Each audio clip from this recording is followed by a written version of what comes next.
Today, I have the pleasure of speaking with Jamal Shakir, who is a writer, director, producer, and South Central native. His roots to the land run deep. His father and family are reputables of the Rollin' 90s gang here in LA. Although Shakir has taken a different path, a college graduate who played football, he is using his camera to bring to life not only the story of his family, but those forced to adapt and survive within the belly of the beast. In 2019, he wrote, directed, and produced Land of No Pity, an 8-part series based on novels written by his stepmother. Land of No Pity aims not to glorify the streets of South Central, but to help viewers understand how the streets became the war zone that we continue to see today. Jamal, how are you? I'm doing good. Well, thank you so much for coming through today. It's been a minute since I have physically seen you in person. But how has 2022 been for you so far? So far, so good. I've had a lot of different opportunities to showcase my abilities and stuff. I was just accepted into the Warner Brothers Access to Access program. So Check starting, baby out. yeah, so Congratulations. starting to do local 600 work, trying to get my hours and stuff to become a DP and get into the union. So that's been pretty dope. I actually am starting a podcast too called Land of No Pity. Nice. I met with some guys named Chip Warren and Ray over at Her Studios, LA. So from there, we kind of bounced the thing around. I wanted to go a different route. I wanted to do a documentary of it at first. And it's basically over prosecutorial misconduct over federal circuit systems and the justice system. So they decided that it would be better to do it as a intellectual property piece. So to keep building the repertoire of Land of No Pity and kind of base it loosely off of that as well. So yeah, we got that going in 2022 too. So okay, congratulations. That's really dope. Just to make sure that I'm clear though, when you say the focus of the podcast that you're going to do, is it going to be interviews, or is it a scripted where you kind of it's more scripted. Like I said, the original thing was to do a limited docuseries based on prosecutorial misconduct and call it Exonerated. Okay. So we will focus on the malpractices of the U.S. Attorney's Office, the actual prosecutors and stuff, and how they go more so for the sake of convictions as opposed to what really happened based off of evidence and stuff like that. So we wanted to highlight that. We had already started reaching out to a gang of different inmates, getting their individual stories and stuff. And when I had to talk with Chip, we wind up, he's like, hey, have you ever thought about a podcast? I'm like, I've never even really thought about a podcast. So he's like, no, it's a really great platform, stuff like that. He's also the producer of Lock Up Raw and all types of other justice system TV shows. So once he pitched it and he brought me up to the studio, I met his partner, we ate lunch and stuff, and then kind of mapped it out from there. So I was like, all right, let's try to do it. So yeah. That's what's up. All right. Well, definitely going to be on the lookout for that. Do you have any time frame in terms of when you guys going to start, or just kind of still working everything out? I kind of just, they're giving me my introduction into the podcast world. Though they've been doing wrongful conviction podcasts for a while. I'm kind of new to it. So I have the information, they have the know-how. So right now we're just in the stages of trying to combine it, mesh it all together. So hopefully not too long, but yeah, definitely working on getting the deck and stuff together for it right now. Nice. Yeah, that's tight. Okay, for sure. So, we've been in this coronavirus pandemic since 2020, I know as somebody that's kind of in the, somebody that's in the film space and, directing music videos as well as shooting your own projects, the coronavirus pandemic definitely shifted the space that you were in, in what ways were you affected from the coronavirus pandemic and a lot of spaces and businesses being closed down? Immediately, it like halted everything, you know, because no one actually knew what was going on, what to expect from it, and the media speculation had everybody just like at a halt. So initially everything shut down, but once it kind of like start ramping the other way, everything like the floodgates open, because it was just like the industry was on pause for months and months and months. So once it actually opened, all the productions and stuff was behind slate. So it left more room for job opportunities and stuff like that. So as far as the music videos, they still kind of went. A lot of people was hitting the EDD, so everybody was like, the rappers was definitely like, all right, yeah, we still can push forward. But I've personally kind of like shied away from the music videos. I'm not as into that world anymore, as opposed to like creating my own projects and stuff like that. I've been doing like a lot of commercial work though, getting behind the camera and doing like some DP apprenticeships and stuff like that. So trying to get more into the corporate side of it, actual union and bigger budgeted stuff. So yeah, but the coronavirus definitely affected it. We take tests like 3 and 4 times a week. Sometimes I took 3 tests in one day. So it's like, yeah, that part's definitely changed a lot. You see like the politics of that on set and stuff as well. It's like the mask versus no mask type thing. So it's definitely changed the whole dynamic of everything and how it works for sure though. But you definitely just adjusting and kind of just acclimating to make sure that you're still able to do what you need to do. Yeah, definitely got to keep pivoting. Definitely. Hey, that's funny you mentioned the EDD and the rappers, because something that just popped in my brain was those guys that went to jail and they made that song about how they hit for the EDD. It was like, I got rich off of EDD. They made a whole music video. I'm like, why would you do that? Tripping. Why would you Tripping. do that? Even if you did hit for that much, nobody needs to know, you know? But yeah, that's interesting. So when you pick up the camera, do you feel more in control of your story and identity as a Black man in America? Of course. I feel like we should be the ones telling these stories. You know what I'm saying? So of course, like, it's proven that Black media is gonna sell. We got the #1 consumer audience to media and stuff as well. So it's like, we have the stories to tell. We have the people to sell it to. Right. However, the way the industry works is kind of just like they won't allow you to. You look at Snowfall, for example, who's doing crazy numbers. John Singleton shopped that project for years and was turned down by plenty of people before he signed on somebody else that got it through the door. You know what I'm saying? As opposed to it just being like, this is John Singleton's project. It's John Singleton and someone else's project.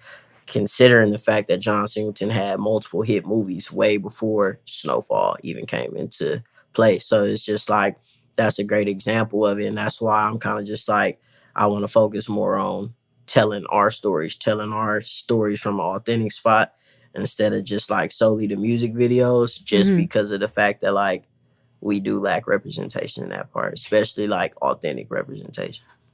Definitely. So what are some of the like biggest messages do you think that you are trying to relay through your art? I think the biggest message is hope, for one. Especially for the people that come from the circumstances that we come from. It's kind of just like the voices that we have are often forgotten. So to be able to use a craft in order to speak those truths and speak those stories, like I said, in an authentic way, is something that I'm just like, I want to be able to do.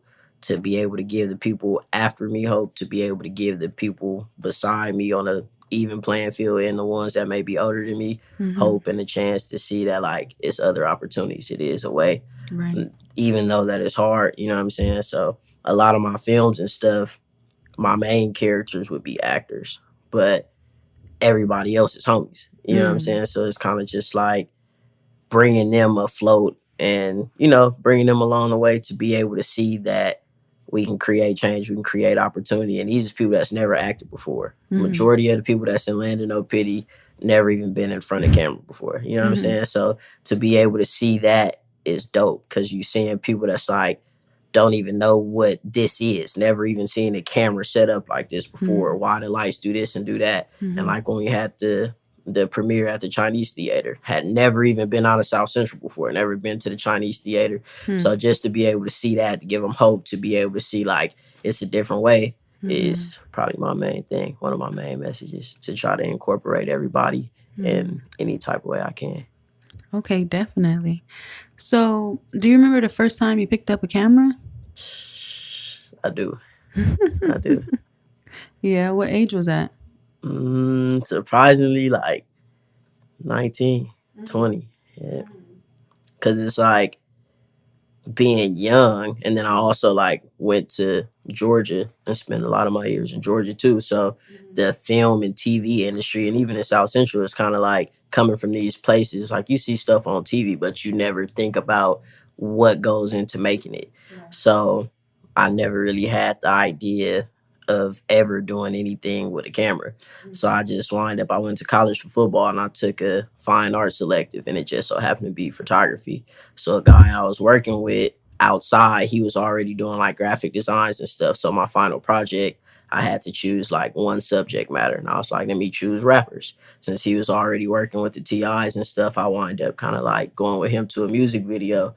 It was a pretty big one. So I had like a super small camera, like, oh, you shoot music videos? Like, I'll pay you, blah, blah, blah. Just because I was there on the scene. So I'm like, oh, yeah, I know how to shoot music videos. Never shot a music video ever in my life. So like, all right, we go book you, blah, blah, blah. Wind up going home, YouTube and stuff. Needless to say, my first couple was horrible. But it led to me getting like an internship through them because they were kind of like the lower tier artists at Grand Hustle. And yeah, that's been it. So in college was like my first time actually ever like dibbling and dabbling with the cameras.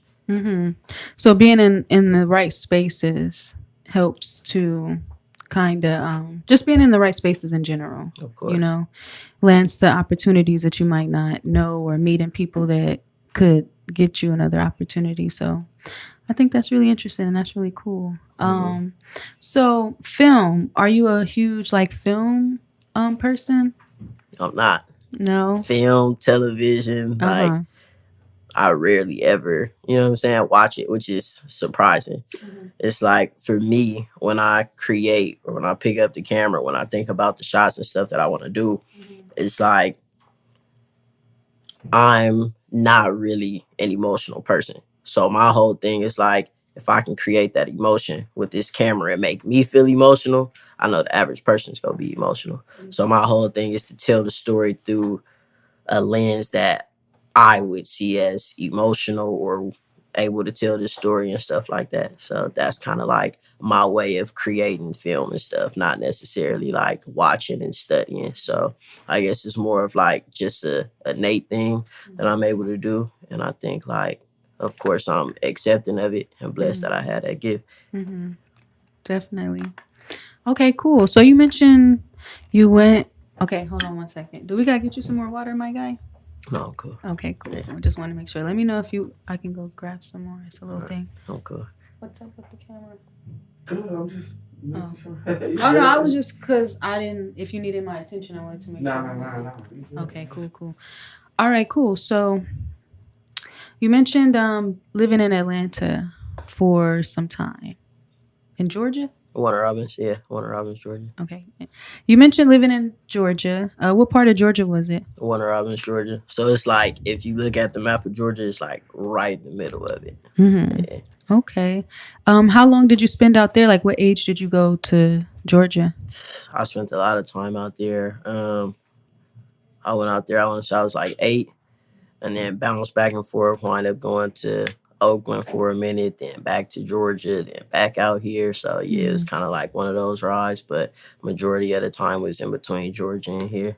So yeah, now I went to college and stuff out there too. So what are like some of the biggest differences in Georgia and LA, like between the two? I would say the speed is definitely like the lifestyle speed. It's a lot faster out here. Everything is a lot more advanced and progressive versus out there. The people definitely too. You know, it's like with the racial issues and stuff like that out here, it's more like you wouldn't necessarily know unless it's kind of like an extreme case. But out in Georgia, it's kind of like, all right, like, if we don't like you, you know we ain't gonna like you. You gonna know when you're in the wrong places because they gonna look at you, they gonna let you know. You know what I'm saying? Out here, it's kind of a little bit more laid back. So I think those are kind of like the biggest differences. Okay. Because you were mentioning like it is still the South. Yeah, it is definitely like, I think a lot of people forget that. Like, you look at Atlanta and think like, okay, Georgia is an accepting state of blacks. Like, no, Atlanta has a large percentage of blacks. But once you go outside of Atlanta and you in the sticks, you kind of right back on your own. It's the same thing as being in Alabama or Mississippi or anything else. Like, I think people often tend to forget that. Ooh, well, I'm gonna make sure I keep that in mind. Yeah. Thanks for that. So who did you live in Georgia with? My aunt. My aunt went first. She went out to Georgia first. Then a couple years later, I wound up going out there with her. And then my grandma moved to Georgia probably like once I hit high school. So, yeah. Okay. So let's talk about like the reasons why you were kind of like being raised by, like your grandmother and your aunt and, your South Central baby, but, you moving to Georgia with the family and things like that, kind of like describe your home life growing up, like prior to like 8 years old, like what was the dynamics like for you in the house? Dynamics, it was kind of just like at an early age because I kind of bounced between my aunt and my grandma even then because my parents were part of the longest ongoing federal death penalty case in U.S. history. So both of them wind up becoming incarcerated when I was 2 months old. So initially I went to my grandma and then kind of, like I said, bounced between her and my aunt. So with everybody being from South Central, my mom, my auntie, my uncles, my dad, everybody growing up, it was like the essence of what the streets were was already like embedded in what the house was. Like every time you go outside, oh, you gotta watch for this, make sure it's this. So it's kind of like not really a paranoid thing, but it prepared you for a lot more things, like versus somebody who didn't come from these situations. So I don't think really I lacked anything in terms of that side of it. Yeah, so the household situation was kind of just like me and my aunt's daughter, my first cousin. We kind of stayed together through everything until my aunt wound up moving, and I wound up staying with my grandma for full time at that point. And then, like I said, a couple years later, I wound up going out there with her. So at any point, were you ever like asking your grandmother and your aunt like, hey, where are my parents, like as you got older? I mean, those things weren't hidden from me. I mean, like I knew that at an early age, just from as long as I can remember, I was going to go see both of them. So like I said, that part, it was the street side of it. That essence was already more of a mature thing because it was like it's normal, Right. not necessarily in a sense that like everybody else would think it's normal, but considering the circumstances that people come from, it's like this is normal for us. Like, oh, they in jail. This is what they doing. Right. We don't know when they coming home. It's your decision. You want to talk to them. You don't want to talk to them. You want to go see them. You don't want to go see them. So for that part, it was kind of just like it was already set in stone. It was already etched. Like this was what the reality was. Okay, definitely. So, as you got older, and I know you said that it was never nothing that seemed different because you were kind of brought up understanding certain things, being exposed to certain things. Excuse me. But maybe like during your teenage or adolescence years, was there ever a period where you felt any type of way about your parents not being there, considering the circumstances and things like that? I mean, I think like anybody would feel that way, right? But when it comes from a situation to where it's like, all right, they leave at 2 months old, right? So you don't really ever experience life with them. It's kind of like, to me, it's normal. Right. You know what I'm saying? Like I said, to everybody else looking in, it might be like, oh, this is horrific. How do you get through it? But I don't know anything different. You know what I'm saying? So I was kind of forced to live with that. Of course, once I got more of a understanding age, hit like my adolescent years, I think a lot of the things that I was doing or getting into might have been subconsciously driven through those situations, but never like pointing the finger of like, this is why I am this way, or this is why I did this. Like, I never really looked at it as like a fault. You know what I'm saying? It's just Right. life. Something you got to adapt to and just keep going through. That part. I asked you this because, growing up in the hood, coming from single parent households is like a normal thing for us, not having a parent that was there and things like that, for me personally, like I had never like met my moms and things like that, and like, I did used to feel periods of like feeling like abandoned and shit like that, and then it used to make me feel like really sad, you feel me? But, basically I just came to the conclusion like it's people, a lot of our friends don't have one parent, so I just kind of chucked it up like that, you know what I'm saying? Like we all basically dealing with that, but I know that for some of our youth in the community, they deal with that in different ways, for you, how you were saying there's no context for you to really relate it to, because they were gone for you at 2 months, and then you had other family there that was watching over you and things like that. But do you feel that like one parent households in the inner city is like maybe why we continue to see a lot of issues? Like, putting it that way, I do believe that a lot of the things that I did once I hit those teenage years and stuff were once again because of the situation, but never on like a I'm pointing the finger type thing. Right. More so of like you said, a sense of abandonment, but not from them. Just more so I grow up and I'm like, I'm in a household where it's my aunt, her kids, and her husband kids, or my granny got a daycare and she got other kids, to where it's like you start equating it to like, all right, I'm not their responsibility. You know what I'm saying? Like, so for me, it was one of those things where it helped me mature a lot faster, to where it did put me in situations that I shouldn't have been in, or doing things that I shouldn't have been doing. You know what I'm saying? But it was off of the sense of like, I got to fend for myself. Right. Like, they took me in, they allowed me to, they got a roof over my head, but I can't expect anything more. I can't expect anything beyond, because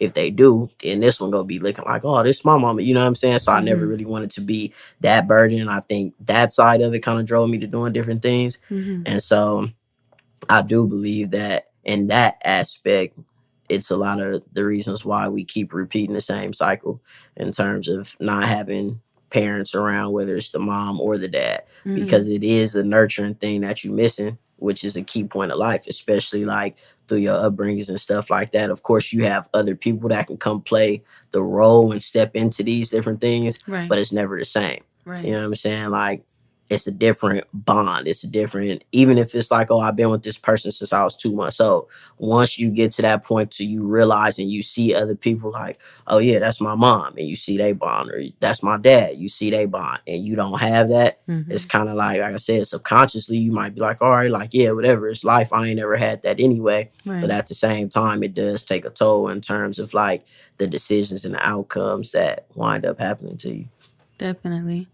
What would be something that you would want, like, someone, a youth in the inner city that's dealing with like having only one parent? Like, what some things you would of encouragement would you say to them, or want them to like keep in mind as they, go throughout life? I think that everyone should keep in mind that like it's gonna be hard times and it's gonna be great times. So I think like for me, and what I can say is just like being even keel, not getting too high, not getting too low, and continue to just keep pushing through the storm. Because it's like, if you look at it, if you think about it, it's always going to be somebody that's in your position or maybe a little worse. You know what I'm saying? I always tend to kind of like rely on that. Like when I think things is getting hard, I'm like, at least I got something over my head. You know what I'm saying? At least I can jump in the car and go drive, and I'm not walking 20, 30 miles. You know what I'm saying? And for those that's doing that, it's like you look over across the season. It's like, at least I got water. You know what I'm saying? So I think at that point, it's just like accepting. You know what I'm saying? Accepting what it is, accepting what your feats are, and then coming up with a plan to how you go overcome that, and just staying the pace, staying steadfast with it. Yeah, definitely. Yeah. All right, for sure. Let's talk a little bit about Land of No Pity.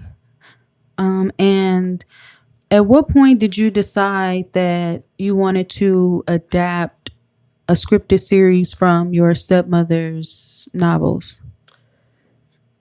College. I had read the books like before then, but my senior year in college, it was like I said, I never saw myself being in like the entertainment industry, even though I was already shooting music videos and stuff.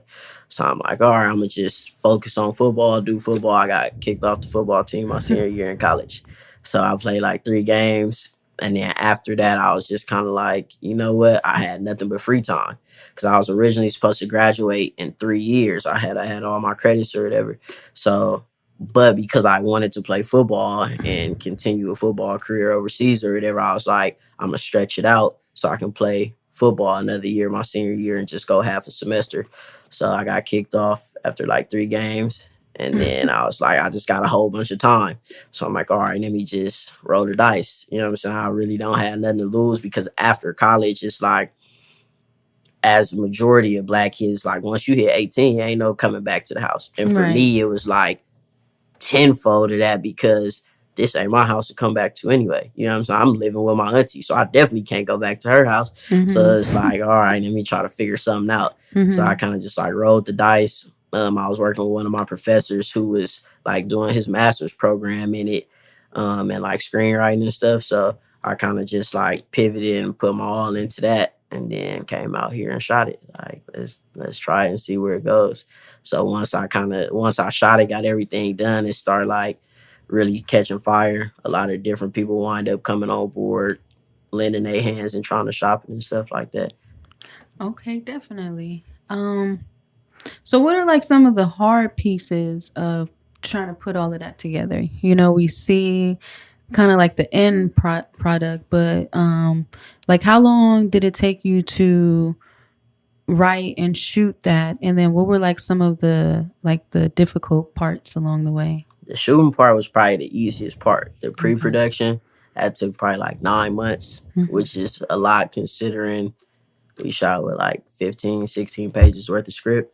So that was probably like the biggest challenge, especially considering like I don't have no budget. I'm doing it by myself. You know what I'm saying? So wardrobe, casting, crafty, catering, everything came down to the planet of me. So it was like I had people come in and help out and lend their hands once everything was already arranged and these are the days that we shooting. But previous to that, it was like everything had to be done by me because I didn't have a budget to pay everybody. Right. So once we got on set, that kind of like ran smoothly. We only shot 3 days, 3 16-hour days. Okay.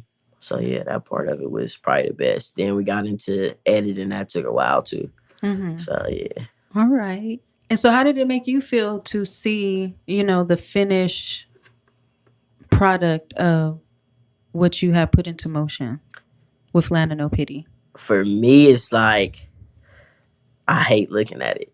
Like, because I'm a perfectionist. So it's like I see this, and then I'm just like, I don't want to watch it no more because I might see this too. But so for me, like the most enjoying part of it was the reactions of everybody else. Like I said, like taking the homies out to the Chinese theater and letting them see themselves on the big screen and like how we literally took the Chinese theater over it. And you know what I'm saying? Like seeing their reactions to like that probably brought the most joy. That and then like family reactions and stuff like that, being able to make everybody proud. And because a lot of people, like I said, didn't even know what the TV and film was. Just like, all right, we on camera. You know what I'm saying? That was kind of it. And my auntie and grandma, like, all right, he doing something with the camera. I don't know what he doing. You know what I'm saying? Even with the music videos, it's like I can tell them I'm doing this. They don't know what it is, parents included. Right. You know, so it's like that part of it was kind of just like, all right, it is what it is. But once the finished product came out and I saw the reactions of everybody else, that was the kind of like heartwarming part of it. All right, nice. Well, I definitely salute you, you know, with writing, producing, and just putting everything together. You know, I know that wasn't no small task. Appreciate it. And yeah, definitely. So, in addition to your TV and film pursuits, you also are a business owner. You own Going Postal Candy, which is a candy shop slash. You got the PO boxes cracking. Like talk to us a little bit about your space at Going Postal Candy. Yeah, so there's kind of like it's a great space because I'm able to have like a social life there too. In terms of like if I want to meet somebody, or you can come to the office and stuff like that. Mm-hmm. But the main services we have is like a candy and mailbox store. So anything you could do at the post office, you could do at our shop. Mm. So we got FedEx, DHL, UPS, USPS, Western Union, and then over 500 post office boxes. And then we have also over 100 selections of candy. And then we got different merchandise and stuff in there too as well. So Okay, definitely. Well, I need to talk to you about maybe getting some of my shirts up in there. Oh my God. Ate the microphone. But we'll talk. for sure. All right, yeah. So how did you kind of settle upon this business model? It was kind of like just reactionary type thing. I wanted to do a postal store before, and like since I played football and stuff at the college, we had like a small college town, so a lot of the people knew me from football. So I was like, you know what, like if I start a business down here, I'll be able to like kill them because a lot of people just want to come just because it's solely mine. So once I came out here and was shooting Land of No Pity, I was like, all right, couple of my college teammates, I'm like, look, this is what we gonna do. We get all the boxes, y'all go down, find the building or whatever, get the business stuff, and then we can just start going from there. So I bought the boxes. They never wind up going to go see the building. So the boxes was just sitting in their house. Then they call like, hey, my roommate tripping. He want to get the boxes out of here, the PO boxes out of here. I'm like, they just as much your PO boxes as they are mine if we going into business together. But needless to say, I wind up having to go out there, ship all the stuff out here. So I was just kind of like, all right, let's do it. But the space we got was a little bit bigger than I expected. And it just made it a lot more easier because now I can run the business while being hands-on versus like having to call in all the time down there. But the business wind up being, well, the building wind up being a little bit bigger than expected. So once we added all the different contracts, I'm like, let's figure out what else we could do. So because of COVID, a lot of people were selling like businesses as is. So the candy side of it was like, we got it for a little bit of nothing. So I was like, all right, let's try to put that in and kind of just monetize off of the extra building space because the postal stuff was the main culprit anyway. So That's what I'm talking about. Hustling, period. Legitimate businesses. What would you say drives you the most as an individual? I think just wanting more kind of drives me. Just being hungry.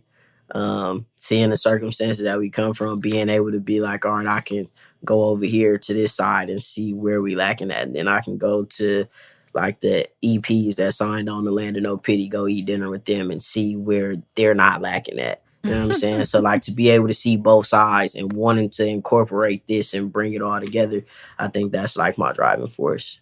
In addition to like the future generation when I do decide to have kids and stuff like that too. I mean, that's always a looming motivation. But as of right now, the ones that are around me, you know what I'm saying? Like being able to give them that hope, being able to create those opportunities is like the biggest motivation for me. Definitely. Any short-term goals or long-term goals that you want to share or kind of just be on the lookout for you? Short-term goals, get back to shopping Land of No Pity fully to get it fully funded. I got the Godfather of Harlem EP, Marquand Smith. He's been doing some different type of helping as far as shopping it. Mylan Shayloff, who's also another Emmy Award winner, he's been coming on board to shop it.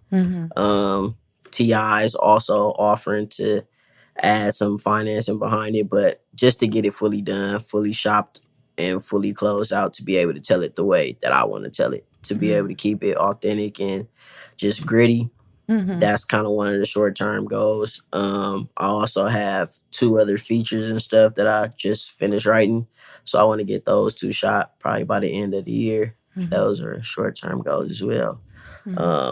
Long-term, I want to do a film academy, nonprofit film academy, just because I know how hard it is to get into these industries, especially like unionized work. If you don't know somebody, there's no way you're gonna be able to get union hours. If you don't know a producer that's gonna allow you to be on, then you're not gonna be able to get the union days you need to be able to come into the union.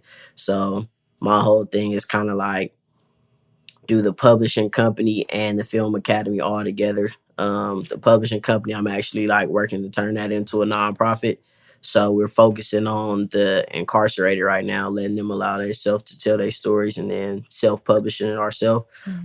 From there, if the stories are good enough, then we can kind of adapt it into a TV series or a film or whatever. In that case, allow people to be able to get their EP credits, and the kids that are coming up through the film academy, now you're able to work in union positions because I'm a producer on it and I'm allowing you to come and help out in whatever field you feel like you want to go through, of course. So those are kind of like long-term goals. It's like an all-inclusive thing. Continue to create opportunities and stuff, because like the amount of money that's in that industry is enough to change the lives of millions of people that come from the circumstances that we come from. So to be able to make that inclusive, that's of course a long-term goal. Definitely. So yeah, you mentioned the publishing company. Before we close out, I definitely want to highlight that. So yeah, how long have you had the publishing company? The publishing company's been existing since 2017. So we're working on manuscripts with other people right now, kind of getting their last little stuff. We do editorial service, manuscripts, books, magazines, stuff like that. So we're focusing on the incarcerated right now, allowing them to get their stories out. So we're working with a couple different people right now to kind of like put the finishing touches on their books. We've also released Land of No Pity, the books, book 1 and book 2, through the publishing company as well. So okay, nice. With your projects that you're, shopping and seeking like those folks that can help you take it to the next level. And ideally, what would be like the perfect overall like presentation for the public that you would like to have for your projects? In a perfect world, I would say everything independently shot first, or at least privately funded in a way to where I can keep creative control. From there, kind of building to be able to get first look deals and stuff. I have projects that I'm willing to sell, but things like Land of No Pity and stuff like that, I'm not willing to sell. I'm not willing to kind of compromise the vision, so to say. Right. So being able to do those in the way that I would like to do it, as far as being fully funded and shooting it raw and uncut, would be the perfect situation, which will ultimately lead to a first look deal, to where from that point forward, like anything I want to be able to create, I'll be able to do that on the dime of somebody else, or the dime of a studio or a production company or something like that. So that's the ultimate goal, is to be able to just get so many quality projects out that like people are asking me to be able to create versus me asking someone to help me create. Okay, definitely. So anything else you want the people to keep in mind, or you want to tell the folks before we close out? You can come get your copies of Land of No Pity book 1 and book 2 at Going Postal Candy. The address is 5066 and a half West Pico Boulevard, which is on the adjacent corner of We Jammin', which is on Pico and Redondo, and right next door to the Petri Nest, which is a hair salon. So you can come there, check us out, or you can order directly from landofnopity.com. That part, you heard him. If you're going over there to We Jammin', make sure you check out my guy at Going Postal Candy. Pick up Land of No Pity. Sis is not. Sorry. Make sure you pick up Land of No Pity. Also, people were asking in the comments, where can we watch this? Where can we watch this? Land of No Pity. Stay tuned. It's coming to you. It just gotta be right. You feel me? That was a project that you started in college, that you showed at the Chinese Theater and you showed all the 8 parts there? No. So basically what I did was I shot 20 minutes of the pilot episode. Everything's an 8-part series, 8-episode series, all of them an hour long. But I shot 20 minutes of the first episode to be able to shop it. When I take it into these different pitch rooms as far as networks and stuff like that, it's not just a conceptual idea on paper. It's something I can actually show that I did this, I directed this, because that's kind of the biggest hurdle that you face. It's like, oh yeah, the story is dope, but you can't direct it. You ain't never did it before. You can't show run it. You ain't never did it before. You can't write. You ain't never did it before. So my whole thing was to be able to prove that I can do that. And then in addition, be able to show the feel and the theme of how I want it to go. So by doing that, it gives me a little bit more to add to the package of the IP, because now I'm giving a visual reference of what exactly I'm trying to portray instead of just talking about it or writing it down. Period. Okay. So if somebody was to hear this and want to support, what would be the best way to contact you? By email. Yeah, so you can email me at info@shakirpublishing.com. SHAKIR publishing.com. All right, sweet. Well, thank you so much again for your time. Wishing you all the best in 2022, and Likewise. can't wait to see what's next in store for you. So thanks again. Appreciate it. No doubt. Agent Sonny Jones. If you need a home, call Sonny Jones. She can help you buy or sell your home. A luxury or income property. Agent Sonny is the one that you want to see. Hi, I'm Sonny Jones, your community real estate partner. Real estate ownership is key to building generational wealth, and it matters who you work with. Whether you're buying or selling, I am here to help you win. Let's chat. You can find me at agentsonnyjones.com, Facebook and Instagram, or by text 323-793-7651. If you need a home, call Sonny Jones. 323-793-7651. So when you need a home, call Sonny Jones. When you need a home, call Sonny. Agent Sonny Jones.